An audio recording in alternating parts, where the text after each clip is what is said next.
السلام علیکم۔ یوسف آج پھر کام سے دیر سے آیا تھا، البتہ وہ اپنے بیٹوں کے لیے کھلونے لانا نہیں بھولا تھا۔ اب وہ انہیں کھیلتے دیکھ کر خوش ہو رہا تھا اور کبھی کبھی ان کے ساتھ کھیلنے بھی لگ جاتا۔ فائزہ جو کھانا پکانے میں مصروف تھی، اچانک اس کی نظر اپنی بیٹیوں عشاء اور فجر پر پڑی، جو حسرت بھری نگاہوں سے باپ اور بھائیوں کو دیکھ رہی تھیں۔ فائزہ اتنی دور بیٹھ کر بھی ان کی آنکھوں کے آنسو دیکھ سکتی تھی۔ فائزہ کے دل میں یوسف کے لیے ناراضگی کے جذبات ابھرے۔ وہ جلدی جلدی کام ختم کر کے یوسف کے پاس آ گئی اور پوچھنے لگی، عشاء اور فجر کے لیے کیا لائے ہو؟ یوسف نے حیرانی سے فائزہ کی طرف دیکھا اور کہنے لگا، میں ان کے لیے کیا لاتا؟ راستے میں مجھے نہال اور بلال کے لیے کھلونے نظر آئے تو ان کے لیے میں نے خرید لیے۔ یہ سن کر فائزہ کو بہت غصہ آیا اور ان دونوں کی لڑائی ہو گئی۔ ہر دفعہ یوں ہی ہوتا، یوسف نہال اور بلال کے لیے ضرور کچھ نہ کچھ لاتا، مگر بیٹیوں کے لیے شاذ و نادر ہی کبھی کوئی چیز لاتا تھا۔ فائزہ کو اب یقین ہوتا جا رہا تھا کہ یوسف بیٹیوں کی نسبت بیٹوں سے زیادہ پیار کرتا ہے اور عشاء اور فجر باپ کے پیار کو ترستی ہیں۔ یہ سوچ فائزہ کے دل و دماغ پر اس طرح حاوی ہوئی کہ اس کے دل میں نہال اور بلال کے لیے شدید نفرت پیدا ہونے لگی۔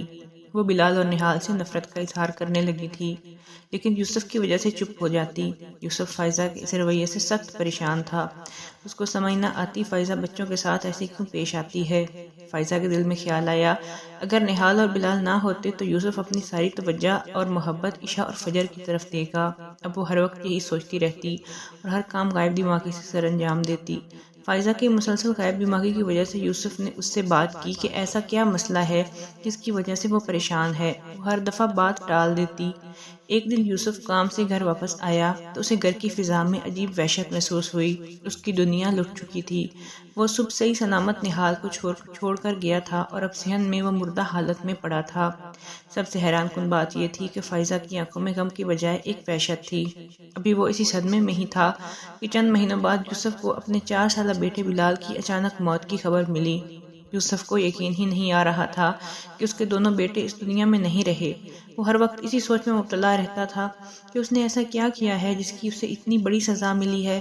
اسے کبھی کبھی اپنی بیوی پر شک ہوتا، شاید بیٹوں کی موت میں اس کا کوئی ہاتھ ہے، لیکن وہ یہ سوچتا کہ کوئی ماں کبھی اپنے بچوں کو قتل نہیں کر سکتی۔ فائزہ کو ہر وقت اپنا سانس گھٹتا ہوا محسوس ہوتا تھا۔ اسے لگتا کہ اس کے بچے اسے بلا رہے ہیں۔ وہ رات کو اٹھ کر چیخیں مارتی۔ فائزہ کو اپنے بچوں کی روح نظر آتی۔ یوسف پہلے سمجھا کہ شاید یہ ابھی تک صدمے میں ہے۔ وہ اسے پیار سے بہت سمجھاتا، لیکن فائزہ پر کسی چیز کا کوئی اثر نہ ہوتا۔ فائزہ کی حالت دن بدن بگڑتی جا رہی تھی۔ یوسف نے کافی علاج کروایا، لیکن بے سود رہا۔ یوسف نے کچھ عرصے کے لیے گھر سے کہیں دور جانے کا پروگرام بنایا تاکہ فائزہ کو جلد از جلد اس صدمے سے باہر نکالا جا سکے، لیکن فائزہ کی صحت پر کوئی خاطر خواہ اثر نہ ہوا۔ ایک روز فائزہ گہری سوچوں میں گم تھی۔ یوسف کافی دیر سے اسے نارمل کرنے کی کوشش کر رہا تھا۔ اچانک وہ پوچھنے لگی، کیا تم اپنے بیٹوں سے بہت پیار کرتے تھے؟ ہاں، میں اپنے بچوں سے بہت پیار کرتا ہوں، مگر تم یہ کیوں پوچھ رہی ہو؟ اگر تمہیں پتہ چلے کہ تمہارے بچوں کو کسی نے قتل کیا ہے تو تم کیا کرو گے؟ میں ایک منٹ بھی نہیں سوچوں گا اور ویسے ہی اس کا قتل کروں گا جیسے اس نے میرے بچوں کا کیا۔ اس روز کے بعد فائزہ مزید ذہنی دباؤ کا شکار ہو گئی۔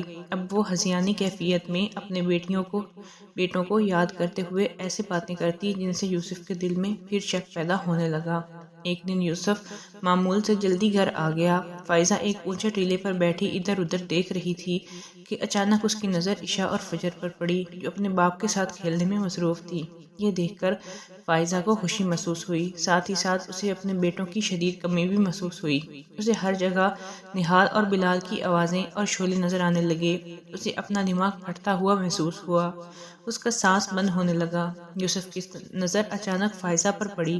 اس کی بگڑتی حالت دیکھ کر یوسف نے اس کی طرف لپکا، لیکن فائزہ کے الفاظ نے اس کے قدم جما دیے۔ میں نے اپنے بچوں کو مار ڈالا، قتل کر دیا میں نے اپنے بیٹوں کا۔ یوسف نے نفرت بھری نگاہ فائزہ پر ڈالی اور پوچھا، تم یہ سب کیسے کر سکتی ہو؟ تم نے اپنے ہاتھوں سے اپنے بچوں کو مار دیا۔ تم کیسی ماں ہو؟ تم تو ماں کہلانے کے بھی لائق نہیں ہو۔ کوئی ماں اس حد تک ظالم نہیں ہو سکتی۔ تم نے ایسا کیوں کیا؟ یہ سب کچھ میں نے اپنی بیٹیوں کے لیے کیا ہے۔ تم ہر وقت نہال اور بلال سے پیار کرتے تھے۔ عشاء اور فجر کی تمہیں کوئی پرواہ نہ تھی۔ یہ سن کر یوسف مزید آگ بگلا ہو گیا۔ جیسے میرے لیے نہال اور بلال تھے ویسے ہی عشاء اور فجر تھی۔ فرق میں نے نہیں کیا، فرق تمہاری سوچ میں تھا۔ تم ایک نفسیاتی مریضہ بن چکی ہو۔